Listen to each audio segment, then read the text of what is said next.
Hi friends, రీసెంట్గా కేరళలో కోజికోడ్లో ఒక సంఘటన జరిగింది.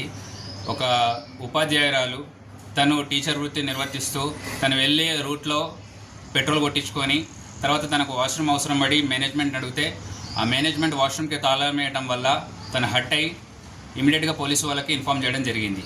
పోలీసు వాళ్ళు ఇమీడియట్గా ఎఫ్ఐఆర్ రిజిస్టర్ చేశారు. అలాగే రీసెంట్ టైమ్స్ వరకు కన్జ్యూమర్ ఫోరంలో కేసు నడిచింది అండ్ వాళ్ళకి పెట్రోల్ బంక్ మేనేజ్మెంట్కి 1,65,000 ఫైన్ ఇవ్వడం జరిగింది.